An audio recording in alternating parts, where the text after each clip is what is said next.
Okay, so good afternoon. So we'll continue our lecture. So in the last lecture, so what have you seen? So what have you seen in the last lecture? काय बघितलं आपण शेवटच्या lecture मध्ये? हा, कोण सांगितलं का मला?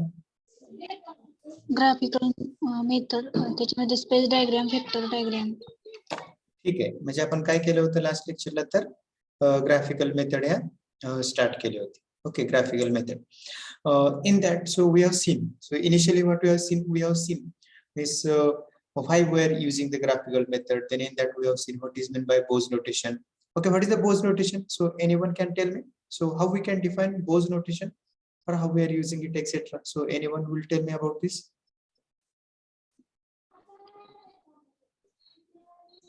The method of representing a given force by using capital letters on each side of a line of action of force. Okay, म्हणजे ज्यावेळेस आपण दिलेल्या फोर्स सिस्टीम मध्ये ज्यावेळेस कॅपिटल लेटर्स यूज करतोय, ओके, त्याच्या दोन्ही साइडला कशासाठी तर फोर्स डेसिग्नेट करण्यासाठी किंवा रिप्रेझेंट करण्यासाठी, तर त्यावेळेस त्या कॅपिटल लेटर्सला आपण काय म्हणतो तर Bow's notation. Means simply what you can say the method of representing a given force by using capital letters on each side of that force is that the Bose notation. Then afterwards we have seen the statement of the triangle law of forces, then polygon law of forces. मग triangle law मध्ये आपण काय बघितलं की triangle law मध्ये काय सांगितलं आपण की ज्यावेळेस पहिली गोष्ट ट्रायंगल लॉ आपण कधी यूज करतोय ज्यावेळेस आपल्याला दोन कॉन्करंट फोर्सेसचा रिझल्टंट फाइंड आउट करायचा असेल तर त्यावेळेस आपण ट्रायंगल लॉ यूज करतोय. बरोबर, म्हणजे आपण या ठिकाणी बघितलं म्हणजे दोन कॉन्करंट फोर्सेसचा रिझल्टंट फाइंड आउट करण्यासाठी आपण हे यूज करतो. मग ह्यामध्ये काय सांगितलं आपण की जर का हे दोन कॉन्करंट फोर्सेस जर का आपण एखाद्या ट्रायंगलच्या दोन ऍडजस्टंट साइडनी जर का रिप्रेझेंट करू शकत असेल तर त्यावेळेस त्या ट्रायंगलची थर्ड साइड काय रिप्रेझेंट करते तर रिझल्टंट रिप्रेझेंट करते. We have seen this thing in the triangle law of forces. Similarly, what we have seen in the polygon law of forces. Polygon law मध्ये काय बघितलं मग आपण जसं आपण ह्याच्यामध्ये ट्रायंगल लॉ मध्ये काय सांगितलं की दोन कॉन्करंट फोर्सेस जर का आपण एखाद्या ट्रायंगलच्या दोन ऍडजस्टंट साइडनी जर का दाखवू शकत असेल तर त्यावेळेस त्याची थर्ड साइड काय करत असते तर रिझल्टंट दाखवत असते. तसंच ह्या ठिकाणी पॉलिगॉन लॉ मध्ये काय की समजा number of forces, okay, number of forces किती असतील, 3 असतील, 4 असतील, 5 असतील, म्हणजे नंबर ऑफ फोर्सेस आपण एखाद्या पॉलिगॉनच्या नंबर ऑफ साइडनी जर का रिप्रेझेंट करू शकत असेल तर त्यावेळेस त्या पॉलिगॉनची जी काय क्लोजिंग साइड असेल, ओके, जी काही क्लोजिंग म्हणजे आता ह्या ठिकाणी ए टू ई ही क्लोजिंग साइड आहे, तर ही क्लोजिंग साइड काय रिप्रेझेंट करते तर त्या नंबर ऑफ फोर्सेसचा रिझल्टंट रिप्रेझेंट करते. हे आपण कशामध्ये बघितलं तर पॉलिगॉन लॉ ऑफ फोर्सेस मध्ये बघितलं. म्हणजे पॉलिगॉन लॉ ऑफ फोर्सेस आपण कधी यूज करतोय ज्यावेळेस आपल्याला दोन किंवा त्यापेक्षा जास्त कॉन्करंट फोर्सेसचा रिझल्टंट फाइंड आउट करायचं असेल तर आपण या ठिकाणी ही पॉलिगॉन लॉ यूज करू शकतो किंवा law of polygon of forces असे म्हणू शकतात. Okay, so this thing we have seen in the last lecture. Okay, now these definitions that already we have seen, space diagram आणि वेक्टर डायग्राम हे आपण triangle law आणि polygon law हे जे काही डिफाइन करताना ह्या दोन्ही गोष्टी आपण बघितलेल्या आहेत. बरोबर का? मग आता दिलेली डायग्राम, ओके, मी लास्ट लेक्चरला पण सांगितलं होतं की दिलेली डायग्राम ही स्पेस डायग्राम होते. कधी होते स्पेस डायग्राम? बोज नोटेशन.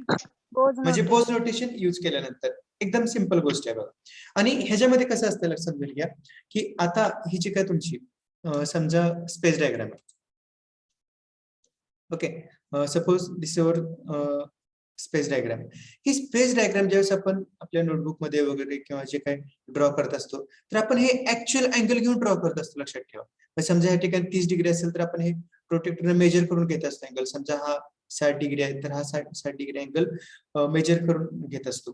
म्हणजे स्पेस डायग्राम ही ऍक्च्युअली एक्झॅक्ट पोझिशन लोकेशन दाखवत असते. कोणाची दाखवत असते तर त्या फोर्स सिस्टीमची, म्हणजे जे फोर्सेस ते ऍक्ट होत आहेत का त्या बॉडीवरती, ओके, नंबर ऑफ फोर्सेस जे काय ऍक्ट होत आहेत का त्यांची एक्झॅक्ट पोझिशन लोकेशन हे दाखवत असते स्पेस डायग्राम. ओके, म्हणजे जर का डिफाइन करायचं म्हणलं तर तुम्ही काय सांगू शकता, the diagram which shows the exact location and the direction of the forces acting on a body by using Bose notation, okay, is called as a space diagram.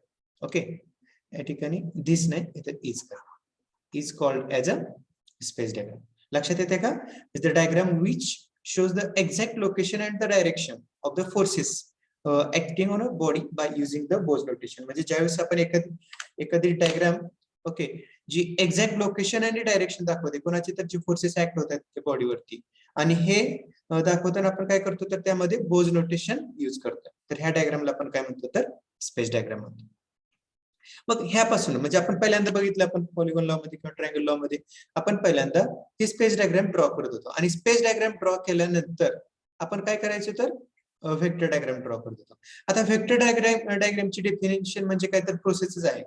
म्हणजे आपण ह्या स्पेस डायग्राम पासून जी व्हेक्टर डायग्राम ड्रॉ करताना जी काय process करतो, okay, मग ती ज्यावेळेस तुम्ही प्रोसेस सांगता, ओके, त्याची तर ते प्रोसेस सांगतानाच काय होते तर ह्या ठिकाणी त्याची डेफिनेशन तयार होते. Okay, miss, how can define here? And what are this vector diagram? So for this another name is there. So that is the force diagram. So we can also call it as a force diagram. Okay. Now see how we can define it. The diagram. Okay, diagram obtained by taking the diagram obtained by taking parallel lines to the line of action of force. म्हणजे ह्या ठिकाणी बघितलं आपण बघा. आता समजा काय तर हा तुमचा F1 फोर्स आहे. ओके, ही स्पेस डायग्राम आहे. ही स्पेस डायग्राम पासून आता आपण वेक्टर डायग्राम ड्रॉ करणार आहे. मग काय करतोय आपण आता या ठिकाणी हा फोर्स AB आहे. ओके, जो आपण बोज नोटेशन दाखवतोय AB, जो ऍक्च्युअली काय तर F1 आहे. मग हे ड्रॉ करताना आपण काय करतो त्या AB ला एक्झॅक्टली पॅरलल लाईन ड्रॉ करतो. हे आपण ड्रॉ केलेली आहे. That's how we can define the diagram obtained by the taking parallel lines to the line of action of force from the space diagram. Okay, with suitable scale and maintaining the order. म्हणजे आता ह्या ठिकाणी समजा हा 20 Newton आहे.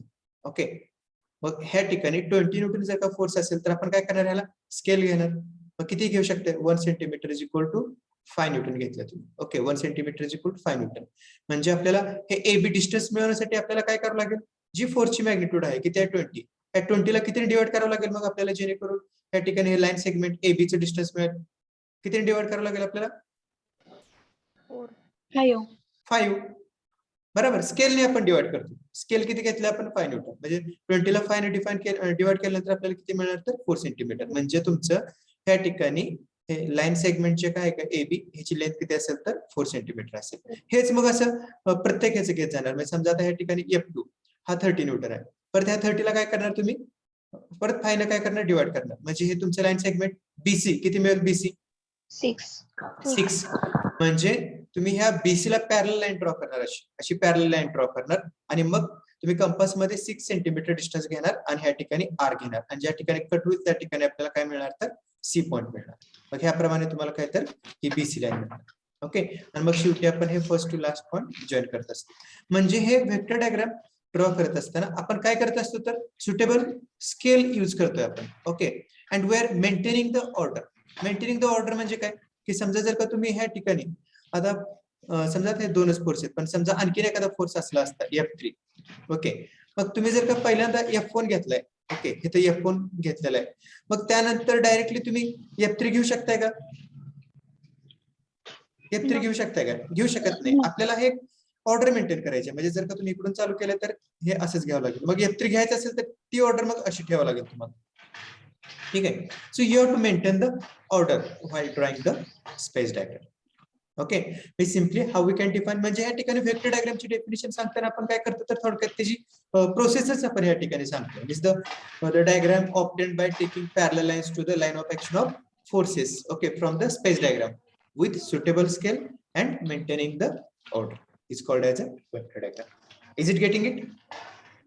ठीक आहे, आपण लास्ट लेक्चरला ह्या दोन्ही डेफिनेशन्स आपण ऑलरेडी नुसत्या बघितले नाहीत तर ते कशा मिळतात ते कसं आपण त्यामध्ये बोज नोटेशन यूज करतो हे आपण सगळं डिटेल मध्ये बघितलेलं आहे. Is it clear? Yes, sir.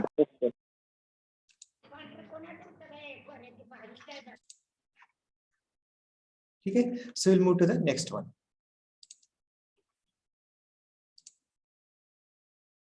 आता हे खूप सिंपल गोष्टी आहेत. So that also will see. Okay, effects of forces. आता इफेक्ट काय होतो म्हणजे सगळे इफेक्ट सांगायचे. म्हणजे एखादा फोर्स, ओके, म्हणजे एखादा फोर्स ज्यावेळेस एखाद्या बॉडीवरती ऍक्ट होत असतो, suppose this the body is there. Okay, मग तो फोर्स कसा ऍक्ट होऊ शकतो, वरून ऍक्ट होऊ शकतो, साईडनं कसाही तो फोर्स ऍक्ट होऊ शकतो. मग फोर्स ऍक्ट झाल्यानंतर वेगवेगळे इफेक्ट्स काय असू शकतात ते आपल्याला या ठिकाणी बघायचे. Okay, will see one by one. Okay, what is that? It may accelerate or retard the motion of body. Okay, म्हणजे एखादा फोर्स ज्यावेळेस आपण एखाद्या बॉडीवरती ऍक्ट होतो तर त्याच्यामुळे काय होऊ शकतं, तर बॉडी ही ऍक्सेलरेट होऊ शकते, बॉडी ही मोशन कंडिशन मध्ये येऊ शकते, किंवा एखाद्या ऍक्ट होणाऱ्या फोर्समुळे, म्हणजे फॉर एक्झाम्पल ब्रेकिंग फोर्स, जर का ब्रेकिंग फोर्स आपण अप्लाय केला तर त्या केसमध्ये काय होते, तर जी मोशन कंडिशन मध्ये बॉडी आहे तर ती काय होऊ शकते, तर रिटार्ड कंडिशनला पण येऊ शकते. Means what you can say that first effect that it may accelerate or the retard the motion of body. Then second, it may change the state of rest or the state of motion of body. Okay, हे तर आपल्याला माहितीच आहे, म्हणजे ज्यावेळेस आपण एखाद्या बॉडीवरती force apply करतोय तर त्या ठिकाणी त्या बॉडीची जी काही स्टेट आहे तर ती चेंज होतेच, म्हणजे एखादी मोशन, म्हणजे आता सांगितलं मी स्टेट रेस्ट कंडिशनची मोशन मध्ये जाऊ शकते, मोशनची रेस्ट मध्ये येऊ शकते. Then next, it may turn or rotate the body. Okay, म्हणजे एखादा ऑब्जेक्ट आहे, एखादा ह्या ऑब्जेक्ट समजा ह्याच्यावरती फोर्स अप्लाय झाला तर ते काय होणार आहे, बॉडी ही टर्न होऊ शकते, रोटेट होऊ शकते. So that is the very simple thing. So that we are knowing. So in day-to-day life also we are observing such examples of the things. Okay. Then next, it can keep the body in equilibrium. हे आपण पुढल्या ह्याच्यामध्ये equilibrium बघणारच आहे. पण थोडक्यात equilibrium म्हणजे काय, फक्त त्याचं मराठीत अर्थ सांगू शकतो मी, किंवा we can define also. What is meant by equilibrium?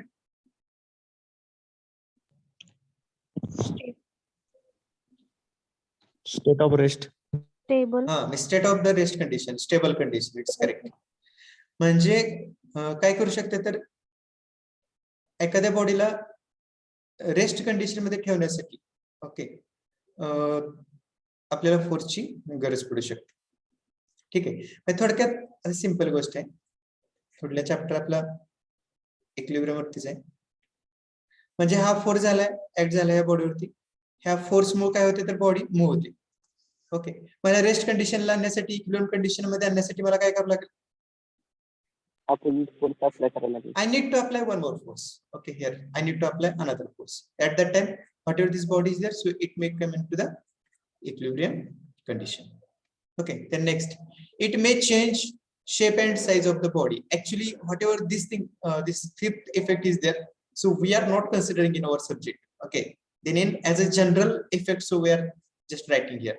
Okay, because in our subject, how we are considering body as a Rigid body. Rigid body Rigid वर body. कन्सिडरिंग. ओके, बरोबर आहे का, म्हणजे त्या ठिकाणी शेप वगैरे किंवा ती साइज चेंज होत नाही. Okay, but as a effect we can write it here, it may change the shape and size of the body. Okay, so this are the some effects are there. हे काय नुसतं वाचलं तरी आपल्याला लक्षात राहतं. Is it okay?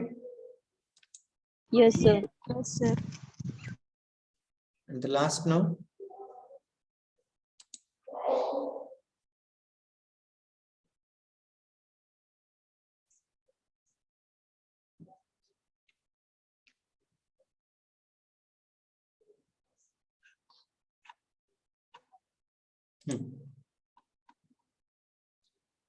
हा MCQ साठी हा प्रश्न विचारतात बघा, महत्वाचा आहे as a MCQ point of view.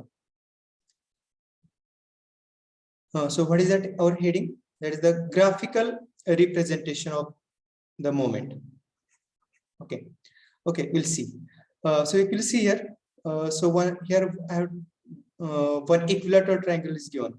त्या ठिकाणी एक equilateral triangle तुम्ही ड्रॉ करू शकता. ओके, आणि ह्यामध्ये जर का बघितलं तुम्ही तर एक फोर्स ऍक्ट होतोय. Okay, F, so its magnitude is the F, आणि तो कुठल्या साइड वरती ऍक्ट होतोय, so it is acting over the side BC. या BC साइड वरती तो काय होतोय, तर ऍक्ट होतोय. Okay, you will read this also. If a force F acts along the base of the triangle. Okay, आणि तो बेस म्हणजेच कुठला आपला, जे आता मी सांगितलं BC हा काय, तर बेस आहे. ओके, आणि त्या BC वरती काय होतं, तर हा फोर्स F ऍक्ट होतोय. Okay, then its moment about apex of triangle. Apex म्हणजे हायेस्ट पॉइंट, कुठला तुमचा हा A. ठीक आहे, मग त्याचा जो काय मोमेंट असेल तो पॉइंट A बरोबर घ्यायचा आपल्याला. Okay, and then its moment about the apex of triangle, म्हणजे ह्या केस मध्ये तुम्हाला ह्या दिलेल्या फोर्सचा मोमेंट A पॉइंट बरोबर घ्यायचा आहे. Okay, okay, then its moment about apex of triangle is given as 2 times, okay, 2 times the area of that triangle. MCQ साठी प्रश्न काय असतो, like this they have given giving the statement, if force F acts along the base of the triangle, then it's moment about apex of triangle okay will be dash dash the area of that triangle. मग आपल्याला 2 times 3 times वगैरे असे त्या ठिकाणी option दिलेले असतात MCQ. ठीक आहे, हे काय तर स्टेटमेंट आहे जे आपल्याला लक्षात ठेवायचं आहे. ओके, पण हे कसं येते आपण आता जस्ट बघूया ह्या ठिकाणी. हे कसं येतं, मग ह्या ठिकाणी काय म्हणलेलं आहे की ह्या ठिकाणचा जो काही फोर्स F आहे तो ह्या ट्रायंगलच्या बेसला ऍक्ट होतोय, म्हणजे BC वरती ऍक्ट होतोय. मग ह्या केसमध्ये ह्या ठिकाणी ह्या फोर्सचं जे काही मोमेंट आहे okay with respect to its apex, हे किती असते, हे किती असते तर त्या ट्रायंगलच्या दुप्पट असते थोडक्यात. Okay, it will be equal to the 2 times of the area of that triangle. ट्रायंगलचा जेवढा काही एरिया असणार आहे तर त्याच्या दुप्पट तो मोमेंट असणार आहे. Okay, so how we are getting it, so that will see here. मग आता सिंपल मोमेंट घेऊया आपण, general moment. So take the moment of this force with respect to a. मग सांगा डायरेक्शन थोडं नाही कन्सिडर केली तरी चालेल किंवा कन्सिडर केली तरी चालेल, काय फरक पडणार नाही. आपल्याला फक्त हे टर्म डिराईव्ह करायचे. F into AD sir. हा, पहिल्यांदा आपलं काय F हे घ्यावं लागेल. Okay, magnitude of force. आता perpendicular AD. Distance, perpendicular distance मला आता मला वाटतं मेटकरीने प्रश्न विचारला होता सुरुवातीला, आठवते का? बरोबर ना? Yes sir. हा, आणि मला आणखीन काल एकानं विचारला होता प्रश्न, मी त्यांना सांगितलं होतं की आज बघूया म्हणून, जे आपले सॉल्व्ह न्यूमेरिकल्स आहेत तर त्यामध्ये हेच कन्सेप्ट आहे.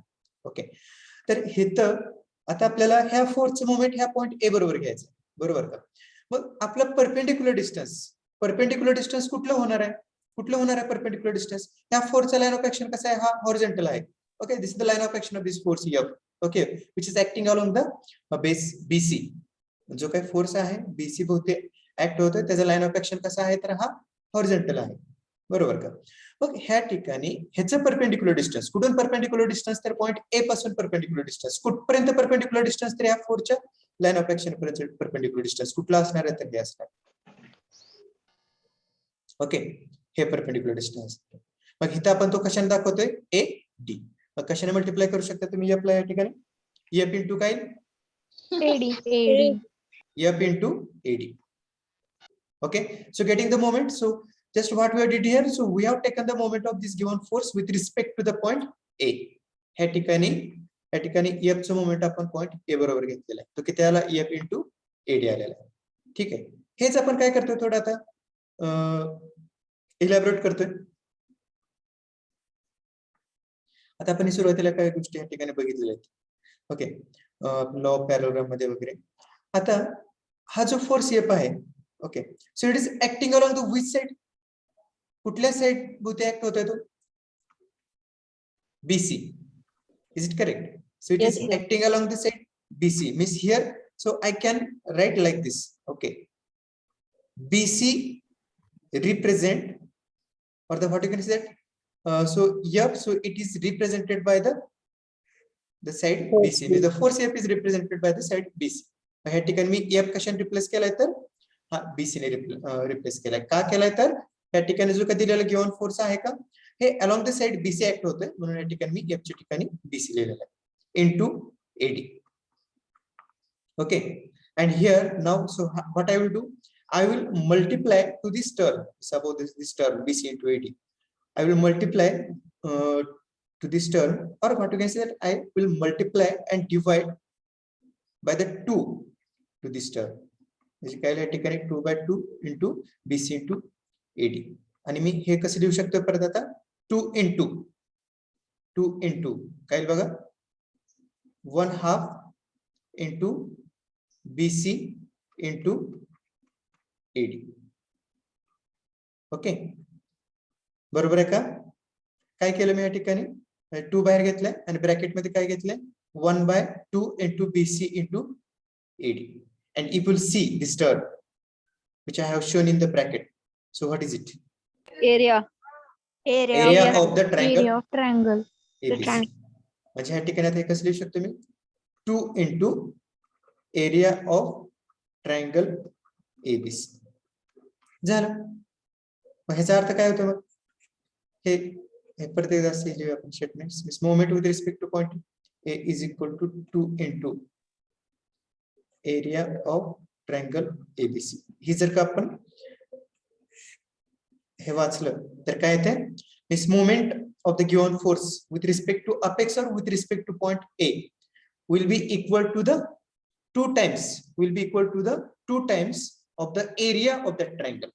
म्हणजे ह्या ठिकाणी ह्याच्यापासून आपल्याला काय लक्षात येते की ज्यावेळेस फोर्स ह्या केसमध्ये ऍक्ट होत असेल तर त्यावेळेस त्या फोर्सचं मोमेंट त्याच्या अपेक्स बरोबर म्हणजेच त्या पॉइंट ए बरोबर हे किती असतो तर 2 पट असतो. कुणाच्या तर त्या ट्रायंगलच्या एरियाच्या 2 पट म्हणजे 2 टाइम्स तुम्ही म्हणू शकता.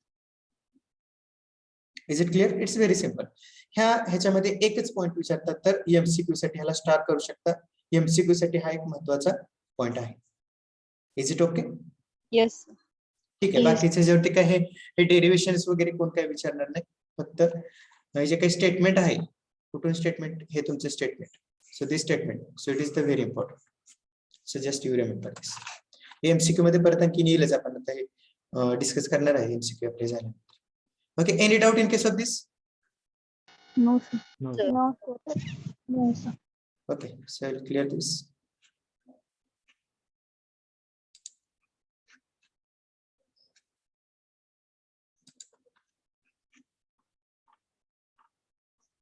Okay, so it's all about the first chapter. ठीक आहे. हा पहिला चॅप्टर आपला इथं संपत. आपल्याला काय करायचे तर ह्याच्यावरची एमसीक्यू बघायचे आहे. पण त्याच्या अगोदर काय करूया तर आपण तुमचे काही जे डाउट्स आहेत ते आपण घेऊया. I hope that so your doubt might have been clear. त्या प्रॉब्लेम मध्ये तुम्हाला ते एडी डिस्टन्स फाइंड आउट करावं लागणार आहे. Then also will see it.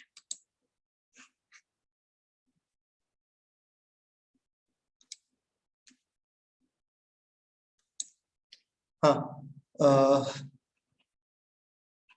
मला स्केच सांगा फक्त आता कशी आहे. Equilateral triangle. Equilateral triangle. Okay, just a minute.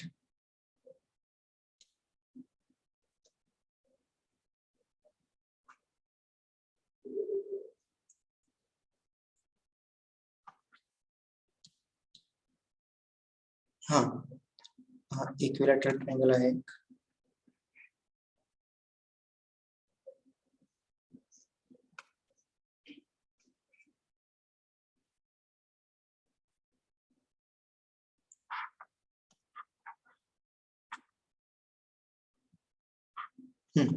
Tell me the points.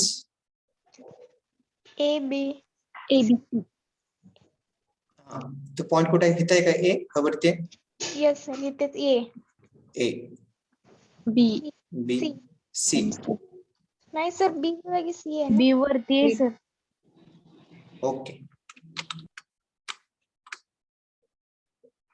B and C. C. Okay, now tell me the forces. हाँ, ए पॉइंटला कसा आहे? सेकंड क्वाड्रंट आहे. 60 डिग्रीचा अँगल. 60 degree. 100 Newton. हा, असा आहे का? सेकंड क्वाड्रंट मध्ये येईल असं आहे. हो, सेकंड, सॉरी, सेकंड क्वाड्रंट. हा, नेक्स्ट फोर्स सांगा. C ला हा, थर्ड क्वाड्रंट मध्ये 38 डिग्री. थर्ड क्वाड्रंट मध्ये. Yes sir. नेक्स्ट बी ला 80 अपेक्स. कसा आहे? डाऊनवर्ड डायरेक्शन मध्ये.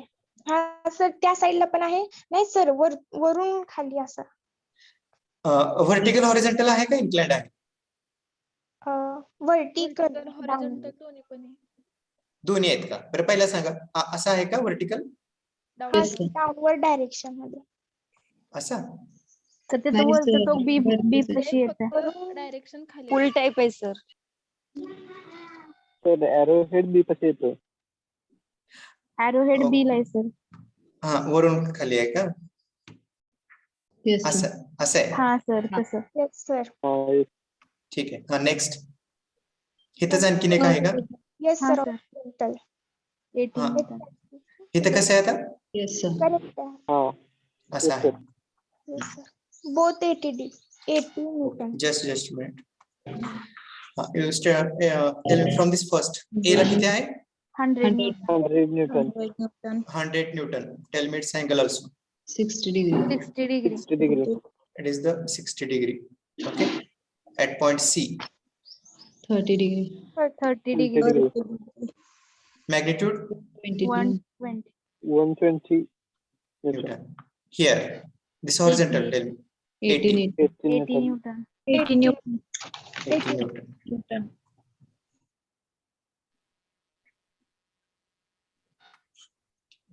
Is it correct? AC Yeah. distance Distance. 100 meter. Distance कुठले दिले? A to C. A to C. 100 A to 100 C. Yes, sir. किती आहे? 100 millimeter. 100. 100 mm. 100 millimeter. ठीक आहे. मला वाटतं इक्विलॅटरल आहे म्हणजे सगळ्यांची डिस्टन्स काय असेल तर 100 मिलीमीटर असणार आहे. It's okay. Yes, sir. I think so this is a given sketch. Okay, he given sketch आहे आणि ह्यामध्ये काय विचारलंय मला सांगा आता.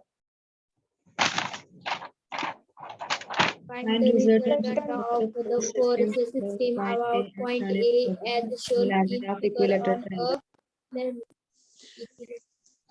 ठीक आहे, तुमचं वाचून झालं असेल तर मला आता शॉर्ट मध्ये सांगा काय फाइंड आउट करायचं. Resultant force system काढा. Resultant force system What about is- A point. Point A. Resultant find out करायचं आहे. Yes, sir. In magnitude and direction. Next position विचारली आहे म्हणजे काय फाइंड आउट करायचं आहे तुम्हाला.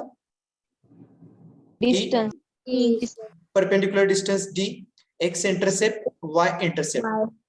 Okay, so these things we have to calculate. मग ज्यावेळेस तुम्हाला DXY फाइंड आउट म्हणजे करायचे असतात तर त्यावेळेस अल्टिमेटली तुम्हाला मोमेंट ही घ्यावंच लागणार आहे.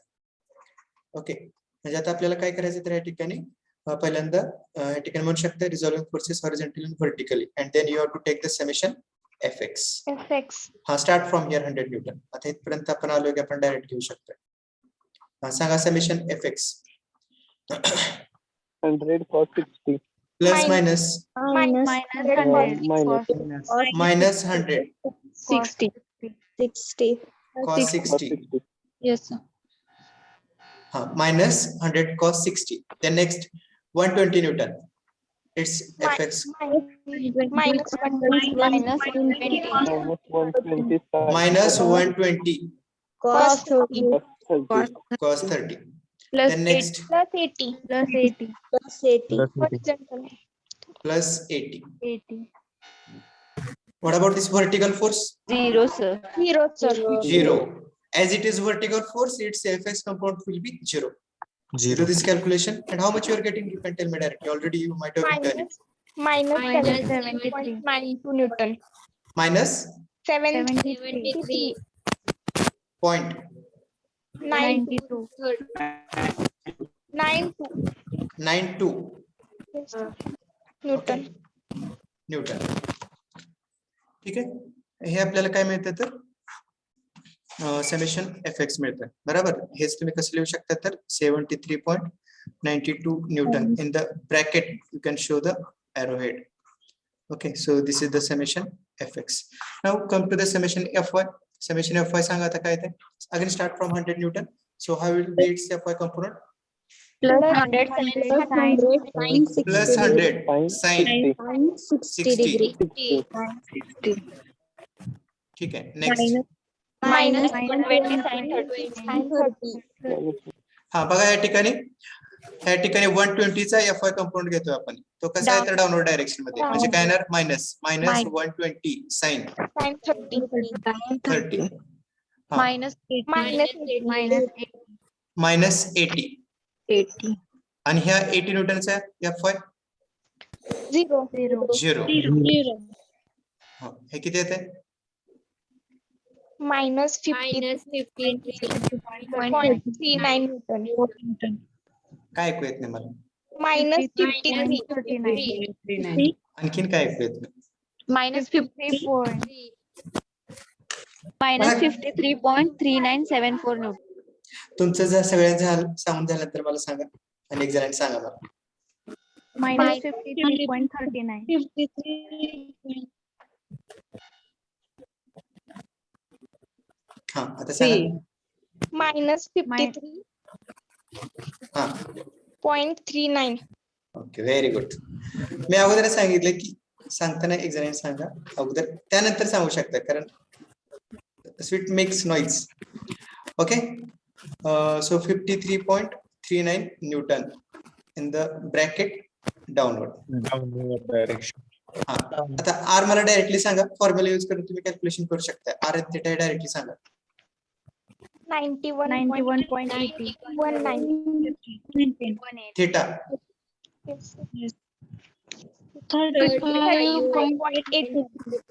35.83. Yes. 84. ठीक आहे काय प्रॉब्लेम. ठीक आहे, काय फरक पडणार नाही त्या 3 आणि 4 नी. तुमचं जे येते तुम्ही लिहा, म्हणजे मी इथे लिहिलं 83 म्हणून तुम्ही लिहू नका. Okay now we have to find out the D X Y.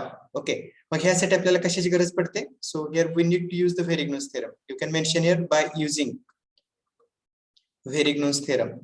आपल्याला ह्या ठिकाणी व्हेरिग्नोस थेरम यूज करावा लागतो. ओके, तो काय आपल्याला माहित आहे?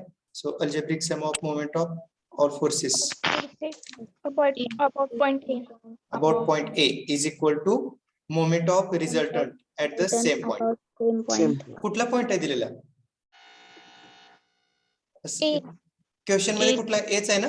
A. ओके, हा ठीक आहे. म्हणजे तुम्हाला काय करावं लागेल या ठिकाणी? आता मोमेंट घ्यावं लागेल. So can mention so by taking moment. कुठल्या पॉइंट होती घ्यायचा? A. By taking moment okay about point A. So take the moment with respect to point A. Okay, start from 100 Newton. 100 Newton चा moment A बरोबर.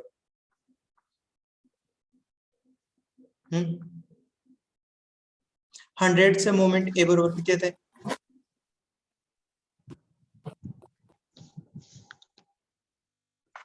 +100. A बरोबरच moment घ्यायचा ना. ह्या 100 न्यूटनचा moment A point बरोबर किती येणार? 0. एवढा वेळ लागू नये असं मला वाटतं. काय तर 100 into 0. Why? Because it's a line of action passing through this point A. So that's why its perpendicular distance will be 0 and ultimately its moment with respect to point. So it will be also 0. Okay. Then next. Take the moment of this 120 Newton. 120 Newton चा moment A बरोबर. मग त्यासाठी काय करावं लागेल? आता हे जे आपण आपल्याला समजण्यासाठी इथे कंपाऊंड दाखवले होते, पण ऍक्च्युली ते कंपाऊंड कुठे असतात? तर इथे असतात. बरोबर का? हा याचा काय असतो? एफ वाय कंपोनंट आणि हा एफ एक्स कंपोनंट. ठीक आहे, आणि एफ एक्स कंपोनंट किती येतो आपल्याला माहिती आहे. तो किती आहे? 120 cos 30 आणि एफ वाय कंपोनंट किती आहे? तर 120 sin 30. So let us take the moment of now F X चे मोमेंट घ्या. ए बरोबर काय 0. काय येणार? तर 0 येणार. Very good. कारण त्याचा लाईन ऑफ ऍक्शन जो आहे तर तो कुठून पास होतोय? तर ए मधूनच पास होतोय. ठीक आहे, म्हणजे इथं तुम्ही लिहू शकता. आता ऍक्च्युली जर का लिहिताना टर्म तुम्ही स्किप केले तरीही चालते, पण ह्या ठिकाणी समजण्यासाठी तुम्ही लिहू शकता. Okay, then next now take the moment of this term fy. Okay, ह्याचं 0 होत नाही. So for that what you need to check out first of all whether it is going to produce clockwise moment or anti-clockwise moment. And now how it is producing moment? Is it clockwise, anti-clockwise? Clockwise. Plus 120. 120 into 100. 200. ठीक आहे. हा, आता ह्या vertical 80 Newton आहे तर त्याचं moment आपल्याला घ्यायचंय. पण आपल्याला हे माहित आहे बघा की ज्यावेळेस इक्विलॅटरल ट्रायंगल असतो, ओके, आणि ज्यावेळेस त्याचे काय आपण इथून जे काही परपेंडिक्युलर तुम्ही टाकताय ह्या त्याच्या बेसवरती, तर त्यावेळेस त्याचा बेस काय होत असतो? 90. डिवाइड होतो. Divide. बरोबर का? म्हणजे जर का हे 100 असेल तर हे किती होणार? तर 10 points मध्ये 50. 10 parts मध्ये divide. हा, सेम पार्ट मध्ये डिवाइड होतो. ओके, म्हणजे आता तुम्ही ह्या 80 न्यूटन जो काही व्हर्टिकल फोर्स आहे पॉइंट बी ला जो काही ऍक्ट होतोय का, हा, तर याचं मोमेंट ए बरोबर तुम्हाला घ्यायचंय. ओके, मग सो चेक करा क्लॉकवाइज का अँटी क्लॉकवाइज मोमेंट येईल? Clockwise.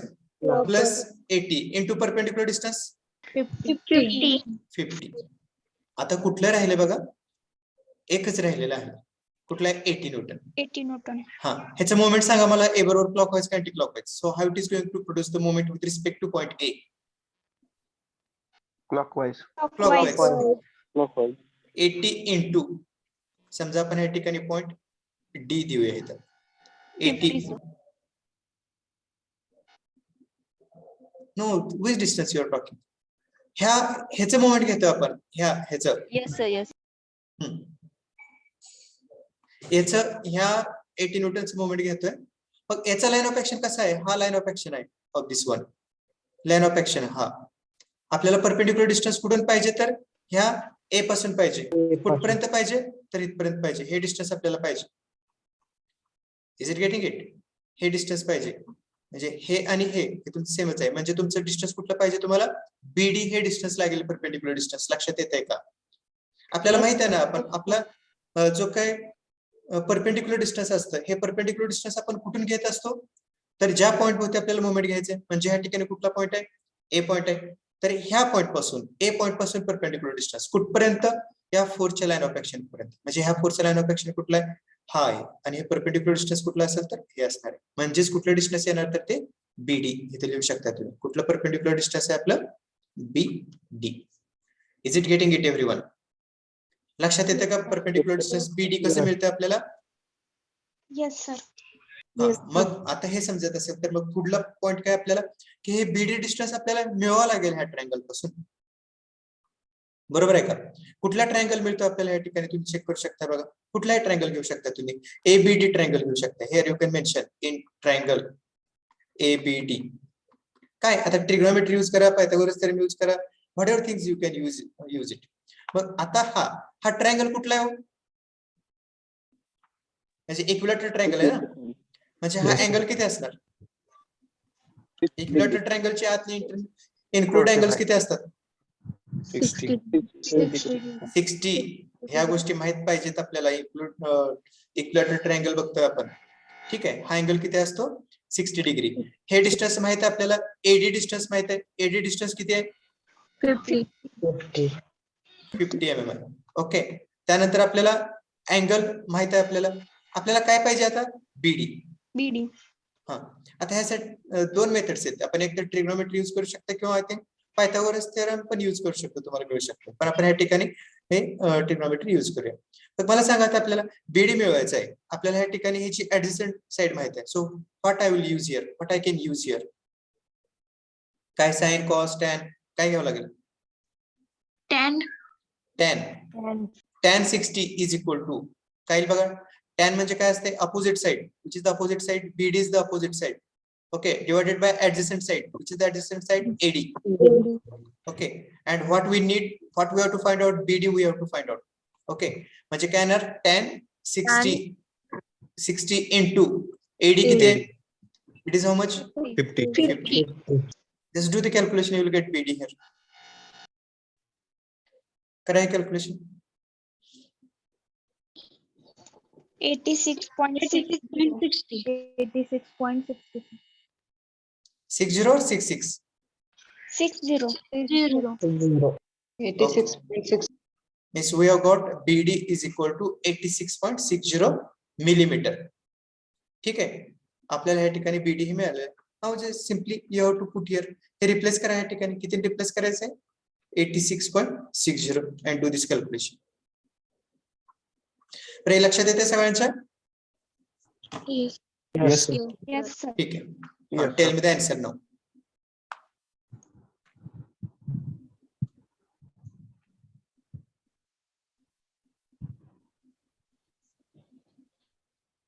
$16.928. 16 Huh. Yes, sir. 16 point. 928. Okay. So Newton काय युनिट आपले, मिलीमीटर. Millimeter. ओके. सो यार पॉझिटिव्ह येते ना. Yes, sir. Yes, sir. Ah, so here how I can write again, 16.92 Newton millimeter in the bracket clockwise. Now just do the calculation and you tell me the answer. So D काय असतं आपला formula, summation of moment of all forces with respect to point A divided by R. then x. So it is the same summation of moment with respect to point A divided by काय तर Summation FY. fy. हे तर x असताना ते fy असतं लक्षात ठेवायचं. Then y summation of moment with respect to point A divided by summation fx. FX. So just do the calculation and you tell me. So what is the d you are getting? 185.63 millimeter. Millimeter. Okay. Next. X. 317. Yes. 317. 300. 1701. 17 sir. 317. 7 sir. Point. 09. 019. 01. 019 millimeter. म्हणजे या ठिकाणी approximately 2 येईल. काय फरक पडणार नाही. ते as it is तुम्ही मेन्शन करू शकता. हा y 228. 8.88 millimeter. ठीक आहे. आपल्याला पोझिशन दाखवायचे. कुठून दाखवायचे? ए पासून दाखवायचे. मग ह्यासाठी तुम्ही काय करू शकता बघा. इथे एक तुम्हाला त्यामध्ये फोर्सेस न दाखवता ह्या ठिकाणी एक ट्रायंगल ड्रॉ करू शकता असं. ठीक आहे. Here, so like this, you can draw the triangle. Okay. Then you have to draw the circle from which point? ज्या point पासून तुम्हाला A म्हणजे A point पासून. ठीक आहे. A point पासून. आता हे लगेच तुम्हाला लक्षात यायला पाहिजे बघा. आपले पॉइंट्स असतात त्या ठिकाणी हे कुठलेच समजा A B C D. त्यासाठी दोन गोष्टी आपल्याला चेक करायच्या. पहिले म्हणजे काय की मोमेंट क्लॉकवाईज आहे का अँटी क्लॉकवाईज. कसं आहे? क्लॉकवाईज आहे. ओके. हा रिझल्टंटचा क्वाड्रंट ऑफ रिझल्टंट Third. बघा. हा कुठे आहे? समेशन एफएक्स कसं आहे? निगेटिव्ह. समेशन एफवाय कसं आहे? दोन्ही निगेटिव्ह आहेत. समेशन एफएक्स एफवाय म्हणजे काय तर थर्ड क्वाड्रंट. ओके. आता थर्ड क्वाड्रंट.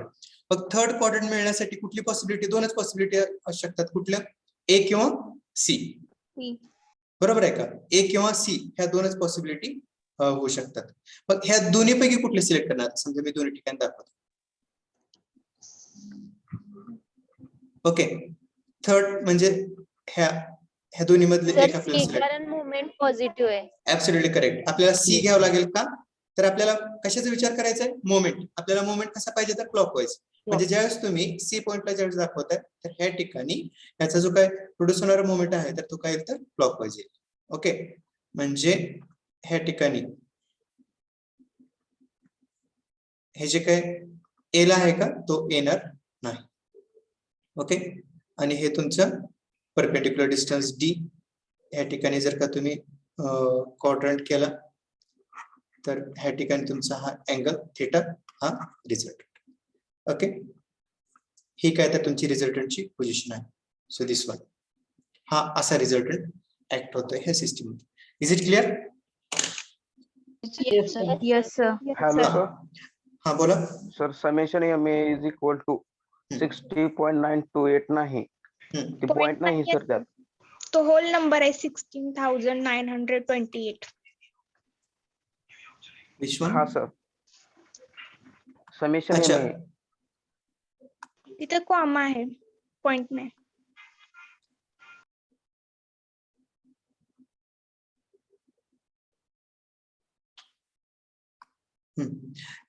हे किती आहे तर 1692 असं आहे का? 16,928. असं आहे. Yes sir. 16,928. पॉइंट काय नाही का पुढे? 0 आहे का?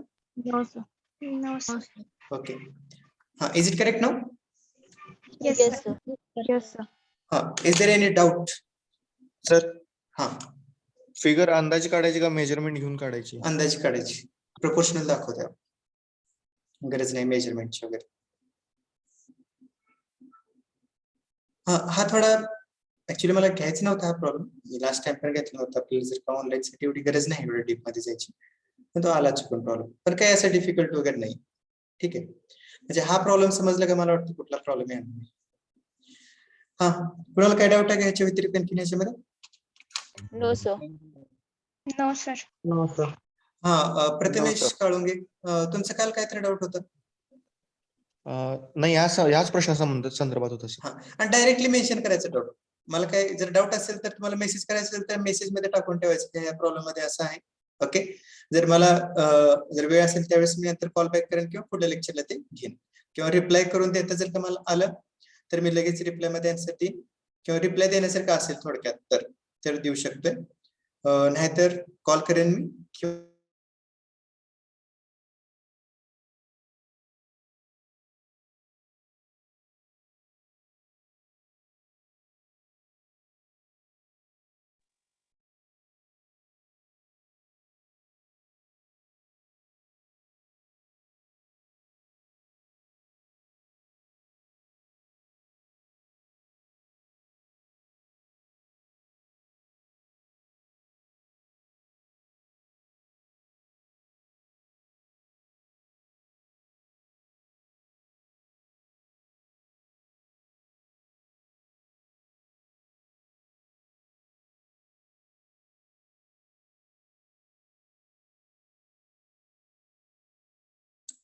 Hello, hello sir. हा, Yes, sir. येतोय का माझं? Yes sir. Yes, sir. हा, मध्ये ब्रेक झाला होता ना आता? हो, Yes, sir. Yes sir. Yes, sir. हा, so it's okay Prathamesh. Yes sir. ठीक आहे, ठीक आहे, आपण काय करूया तर 1-2 मिनिटाचा ब्रेक घेऊया and then will start the MCQ. Okay, in our next lecture, म्हणजे लगेच 2 मिनिटानंतर. Okay, so I will stop here.